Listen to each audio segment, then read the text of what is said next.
ప్రభువైన యేసుక్రీస్తు నామములో అందరికీ హృదయపూర్వక వందనములండి. సంఖ్యాకాండము 19వ అధ్యాయము. యెహోవా మోషే అహరోనులకు ఇలాగు సెలవిచ్చెను.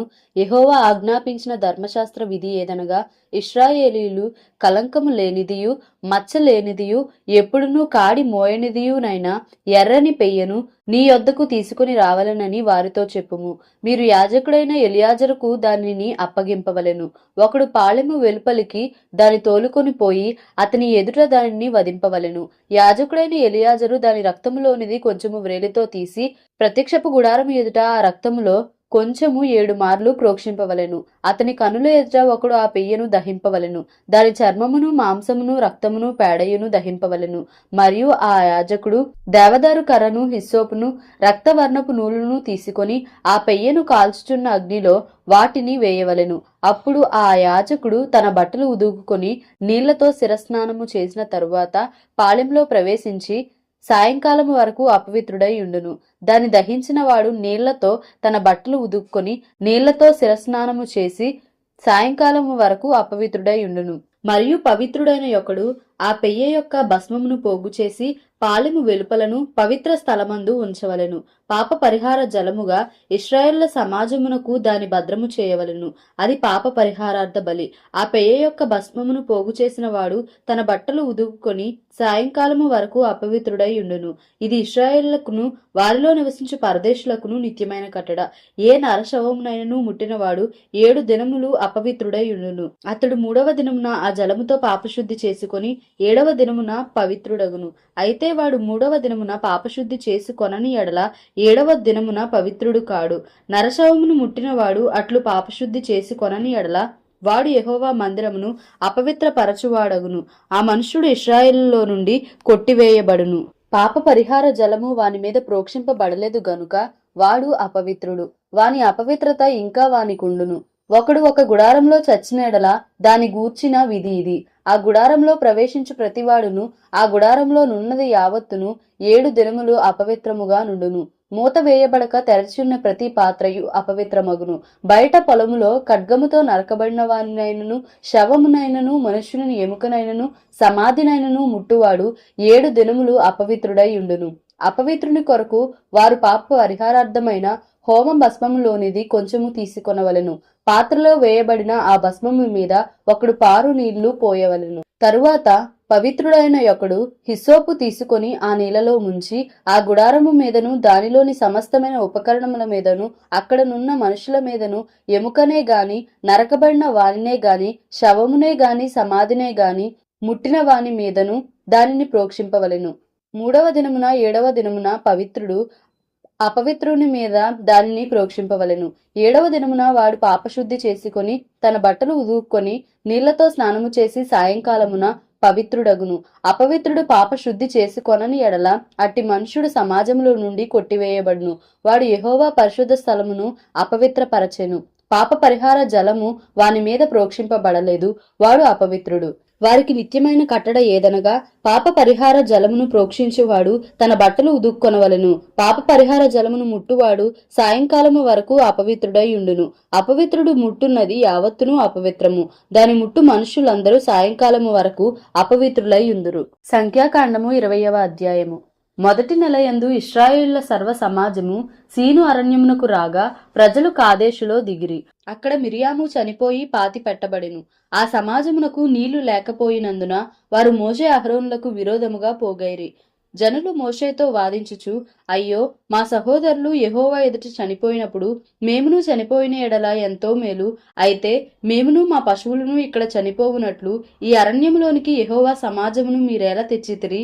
ఈ కాని చోటికి మమ్ము తెచ్చుటకు ఐగుప్తులో నుండి మమ్మును ఏల రప్పించితిరి? ఈ స్థలంలో గింజలు లేవు, అంజూరలు లేవు, ద్రాక్షలు లేవు, దానిమ్మలు లేవు, త్రాగుటకు నీళ్లే లేవనిరి. అప్పుడు మోషే అహరోనులు సమాజము ఎదుట నుండి ప్రత్యక్షపు గుడారము యొక్క ద్వారములోనికి వెళ్లి సాగిలపడగా యెహోవా మహిమ వారికి కనబడెను. అంతటా యెహోవా మోషేకు ఇలాగున సెలవిచ్చెను. నీవు నీ కర్రను తీసుకొని నీవును నీ సహోదరుడైన అహరోనును ఈ సమాజమును పోగు చేసి వారి కన్నుల ఎదుట ఆ బండతో మాటలాడుము, అది నీళ్ళనిచ్చును. నీవు వారి కొరకు నీళ్లను బండలో నుండి రప్పించి సమాజమునకును వారి పశువులకును త్రాగుటకిమ్ము. యెహోవా అతనికి ఆజ్ఞాపించినట్లు మోషే ఆయన సన్నిధి నుండి ఆ కర్రను తీసుకొని పోయెను. తరువాత మోషే అహరోనులు ఆ బండ ఎదుట సమాజమును పోగు చేసినప్పుడు అతడు వారితో, ద్రోహులారా వినుడి, మేము ఈ బండలో నుండి మీ కొరకు నీళ్లు రప్పింపవలెనా అనెను. అప్పుడు మోషే తన చెయ్యి ఎత్తి 2 మారులు తన కర్రతో ఆ బండను కొట్టగా నీళ్లు సమృద్ధిగా ప్రవహించెను. సమాజమును పశువులను త్రాగెను. అప్పుడు యెహోవా మోషే అహరోనులతో, మీరు ఇశ్రాయేళ్ల కనుల ఎదుట నా పరిశుద్ధతను సన్మానించినట్లు నన్ను నమ్ముకొనక పోతిరి గనుక ఈ సమాజమును నేను వారికిచ్చిన దేశంలోనికి మీరు తోడుకొని పోరని చెప్పెను. అవి మెరీబా జలమనబడెను. ఎలయనగా ఇశ్రాయేలీలు యెహోవాతో వాదించినప్పుడు ఆయన వారి మధ్యను తన్ను పరిశుద్ధపరచుకొనెను. మోషే కాదేశ్ నుండి ఎదోము రాజునొద్దకు దూతలను పంపి, నీ సహోదరుడగు ఇశ్రాయేలు అడుగునదేమనగా, మాకు వచ్చిన కష్టము యావత్తును నీకు తెలిసినది. మా పితరులు ఐగుప్తునకు వెళ్ళిరి. మేము చాలా దినములు ఐగుప్తులో నివసించితిమి. ఐగుప్తీయులు మమ్మును మా పితరులను శ్రమ పెట్టిరి.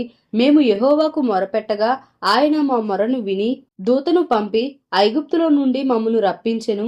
ఇదిగో మేము నీ పొలిమేరల చివర కాదేశు పట్టణములో ఉన్నాము. మమ్మును నీ దేశమును దాటిపోనిమ్ము. పొలములలో బడి అయినను ద్రాక్ష తోటలలో బడి అయినను వెళ్ళము. బావుల నీళ్లు త్రాగము. రాజమార్గమున నడిచిపోయేదము. నీ పొలిమేరలను దాటు వరకు కుడివైపునకైనను ఎడమవైపునకైనను తిరగకుండా పోయేదమని చెప్పించెను. ఎదోమీయులు, నీవు నా దేశములో బడి వెళ్ళకూడదు, నేను ఖడ్గముతో నీకు ఎదురుగా వచ్చేదను సుమి అని అతనితో చెప్పగా, ఇశ్రాయేలీలు, మేము రాజమార్గముననే వెళ్ళదము. నేనును నా పశువులను నీ నీళ్లు త్రాగునడలా వాటి విలువ నిచ్చుకొందును, మరేమీ లేదు, కాలినడకనే దాటిపోవుదును అంతే అని అతనితో చెప్పినప్పుడు అతడు, నీవు రానే కూడదనెను. అంతటి ఎదోము బహుజనముతోనూ మహాబలముతోనూ బయలుదేరి వారికెదురుగా వచ్చెను. ఎదోము ఇశ్రాయేలు తన పొలిమేరలలో బడి దాటిపోవుటకు సెలవీయలేదు గనుక ఇశ్రాయేలీలు అతని యొద్ద నుండి తొలగిపోయిరి. అప్పుడు ఇశ్రాయేళ్ల సర్వ సమాజము కాదేశులో నుండి సాగి హోరు కొండకు వచ్చెను. యెహోవా ఎదోము పొలిమేరల యొద్దనున్న హోరు కొండలో మోషే అహరోనులకు ఇలాగు సెలవిచ్చెను. అహరోను తన పితరులతో చేర్చబడును. ఏలయనగా మెరీబా నీళ్ల యొద్ద మీరు నా మాట వినక నా మీద తిరుగుబాటు చేసితిరి గనుక నేను ఇశ్రాయేలుకు ఇచ్చిన దేశమందు అతడు ప్రవేశింపడు. నీవు అహరోనును అతని కుమారుడని ఎలియాజరును తోడుకొని హోరు కొండ ఎక్కి అహరోను వస్త్రములు తీసి అతని కుమారుడైన ఎలియాజరునకు తొడిగించుము. అహరోను తన పితరులతో చేర్చబడి అక్కడ చనిపోవును. యెహోవా ఆజ్ఞాపించినట్లు మోషే చేసెను. సర్వ సమాజము చూచుచుండగా వారు హోరు కొండనెక్కిరి. మోషే అహరోను వస్త్రములు తీసి అతని కుమారుడని ఎలియాజరునకు తొడిగించెను. అహరోను కొండ శిఖరమున చనిపోయెను. తరువాత మోషేయు ఎలియాజరును ఆ కొండ దిగి వచ్చిరి. అహరోను చనిపోయినని సర్వ సమాజము గ్రహించినప్పుడు ఇశ్రాయేళ్ల కుటుంబీకులందరూ అహరోను కొరకు 30 దినములు దుఃఖము సలిపిరి. సంఖ్యాకాండము 21వ అధ్యాయము. ఇశ్రాయేలీలు అతారీయుల మార్గమున వచ్చుచున్నారని దక్షిణ దిక్కున నివసించిన కనానీయుడైన అరాదు రాజు విని అతడు ఇశ్రాయేలీలతో యుద్ధము చేసి వారిలో కొందరిని చెరపట్టగా ఇశ్రాయేలీలు యెహోవాకు మ్రొక్కుకొని, నీవు మా చేతికి ఈ జనమును బొత్తిగా అప్పగించిన ఎడల మేము వారి పట్టణములను నీ పేరట నిర్మూలము చేసేదమనిరి.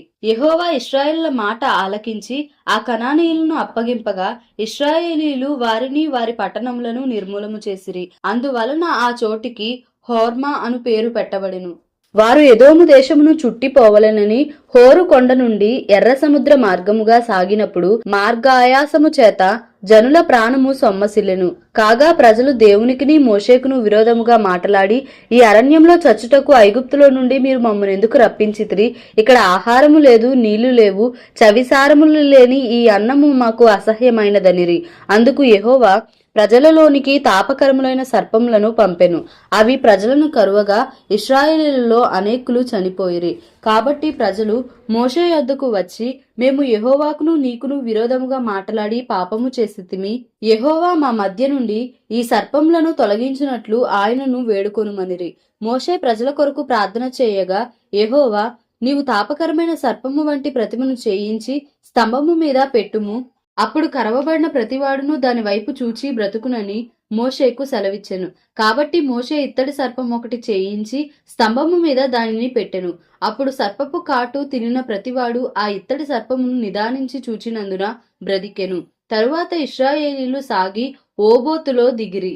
ఓబోతులో నుండి వారు సాగి సూర్యోదయ దిక్కున అనగా మోయాబు ఎదుట అరణ్యమందలి ఈయే అబారీము నొద్ద దిగిరి. అక్కడ నుండి వారు సాగి జెరెదు లోయలో దిగిరి. అక్కడ నుండి వారు సాగి అమోరీల పొలిమేరల నుండి వచ్చి ప్రవహించి అరణ్యమందు సంచరించు అర్నోను అద్దరిని దిగిరి. అర్నోను మోయాబీయులకును అమోరీయులకును మధ్య నుండు మోయాబు సరిహద్దు.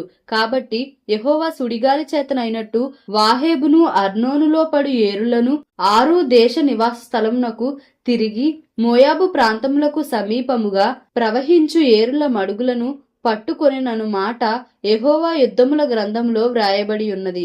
అక్కడి నుండి వారు బెయేరుకు వెళ్ళిరి. యెహోవా జనులను పోగు చేయుము, నేను వారికి నీళ్ళనిచ్చేదనని మోషేతో చెప్పిన బావి అది. అప్పుడు ఇశ్రాయేలీయులు ఈ పాట పాడిరి. బావి ఊబుకుము, దాని కీర్తించుడి. బావి ఏలికలు దాని త్రవ్విరి. తమ అధికార దండముల చేతను కర్రల చేతను జనుల అధికారులు దాని త్రవ్విరి. వారు అరణ్యం నుండి మత్తానుకును, మత్తాను నుండి నహలీయేలుకును, నహలీయేలు నుండి బామోతుకును, మోయాబు దేశమందరి లోయలోనున్న బామోతు నుండి ఎడారికి ఎదురుగానున్న పిస్గా కొండకు వచ్చిరి. ఇశ్రాయేలీయులు అమోరీల రాజైన సీహోను నొద్దకు దూతలను పంపి, మమ్మును నీ దేశములో బడి వెళ్ళనిమ్ము, మేము పొలములకైనను ద్రాక్ష తోటలకైనను పోము, బావుల నీళ్లు త్రాగము, మేము నీ పొలిమేరలను దాటు వరకు రాజమార్గములోనే నడిచిపోదుమని అతనితో చెప్పించిరి. అయితే సీహోను ఇశ్రాయేలీయులను తన పొలిమేరలను దాటనీయలేదు. మరియు సీహోను తన సమస్త జనమును కూర్చుకొని ఇశ్రాయేలును ఎదుర్కొనుటకు అరణ్యంలోనికి వెళ్లి యాహజుకు వచ్చి ఇశ్రాయేలుతో యుద్ధము చేసెను. ఇశ్రాయేలు వానిని కత్తివాత హతము చేసి వారి దేశమును అర్నోను మొదలుకొని యబ్బోకు వరకు అనగా అమ్మోనీల దేశము వరకు స్వాధీనపరచుకొనిరి. అమ్మోనీల పొలిమేర దుర్గమమైనది. అయినను ఇశ్రాయేలీయులు ఆ పట్టణములన్నిటినీ పట్టుకొనిరి.